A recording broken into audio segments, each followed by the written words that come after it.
Thank you so much for joining me here at the live desk. I am Janae Hancock. I do want to take a look at some national news that we are following here at KCTV5 inside of the newsroom. Turning back to that live shot coming out of Georgia this morning, we do know that today U.S. presidents and first ladies, they will gather to honor the life of a former first lady, Rosalynn Carter. A private tribute service will take place later on this morning at Emory University in Atlanta. Widow and former President Jimmy Carter will be in attendance, and he is in hospice currently.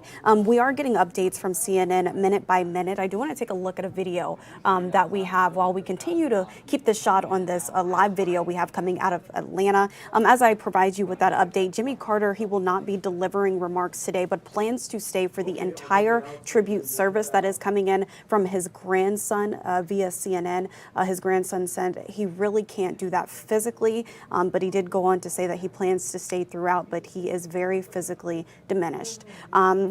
He goes on to also say that I would say that he is coming to the end of his life, and so the family has no expectations for how long he will be able to stay at the private service today. But he also goes on to say, but we all know that he wouldn't miss it for the world. Again, that is coming in from the Carter's grandson via CNN. Taking a look at this video, we have been on this live shot and getting videos in minute by minute all morning long and throughout the night hours as people continue to pay their respects to the former First Lady. And along with the community paying their respects today, President Biden, Vice President Harris, former President Bill Clinton, along with the former First Ladies Hillary Clinton, Michelle Obama, and Melania Trump, they will all be in attendance today. Rosalynn Carter, she did die on November 19th at the age of 96 years old after she was diagnosed with dementia earlier this year. And the First Lady will be buried at the family's residence following the private funeral service that is expected to conclude tomorrow. I do want to take a look at CNN right now. You can see that update coming in here on your screen 7 minutes ago. This is a photo of the church where that private service will be held in just minutes. The church is starting to fill up ahead of today's tribute service for Rosalynn Carter. And like I mentioned, U.S. presidents present and in the past, they will be in attendance today, as well as several first ladies, including Michelle Obama and Melania Trump and Hillary Clinton. They will all be in attendance as well, paying their respects and honoring the former first lady who died earlier this month. And we'll be sure to provide you all with more updates as they come in here at the live desk. And be sure to tune in to our newscast later on. I know our nooncast is not too far away. I do want to switch gears. Taking a look at a story here locally that we just received new updates on about an hour ago, and you may have seen it on social media, but you can definitely check it out on our website. If we turn there now, after receiving backlash on social media, Kansas Governor Laura Kelly has paused production on the new license plates. The public will have a say over a final design. I do want to take a look at Twitter, or social media platform X, formerly known as Twitter, where the governor actually tweeted, "I promise to be a bipartisan governor, and I think we can all admit I succeeded at bringing Kansans across the political aisle together in disliking the recently proposed license plate. I've heard you loud and clear. We will adjust the process so you can provide your input." We're also hearing from Governor Kelly's office that stated that Kansans will have the opportunity to vote for their favorite design in the future. We hope to have more details for you all later on this evening, so be sure to have those updates coming in from the KCTV5 News app. You can download that on your smartphone, and you'll have notifications come straight to your device, and you can also tune in to our newscast a little bit later today.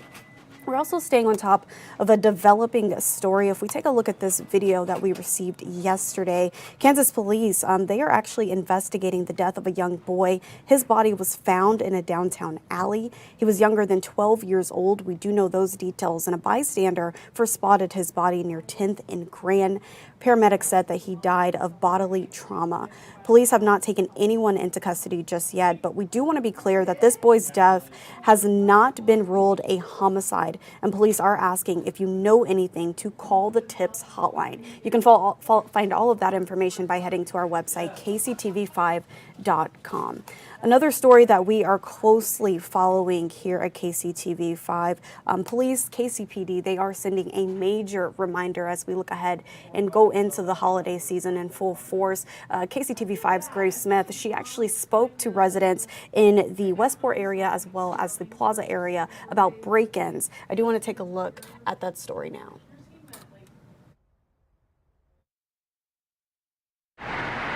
they just come around and smash out windows and take whatever they can.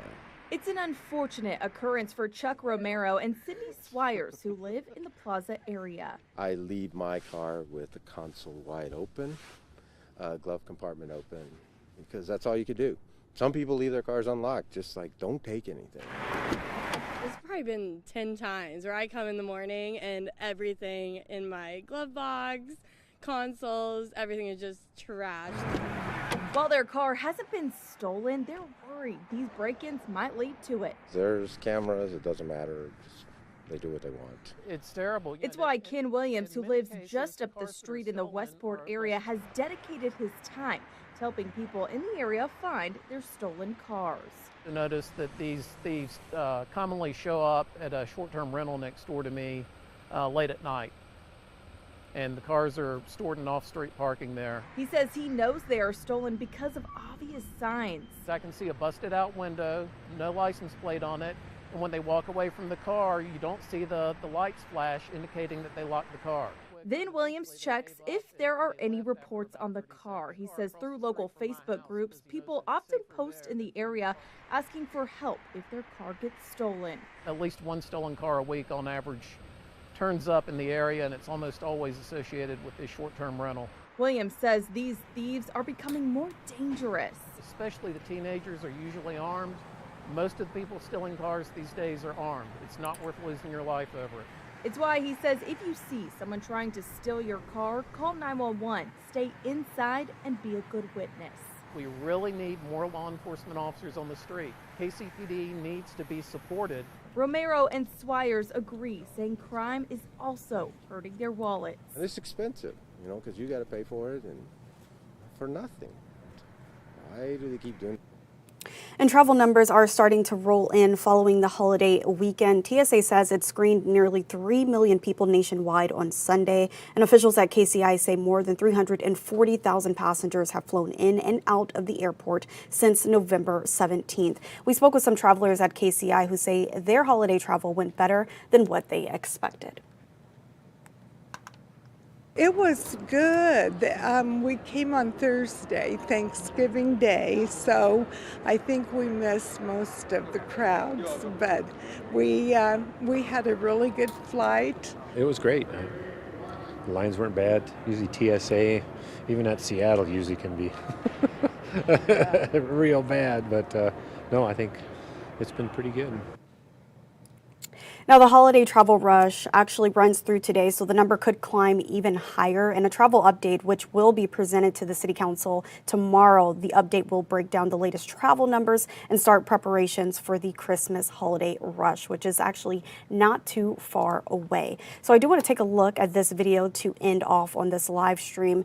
To ensure your gifts are under the tree in time, be mindful of when your packages need to be shipped out. The U.S. Postal Service, they're recommending this morning that holiday mail be sent out by December 16th for it to arrive by Christmas Day.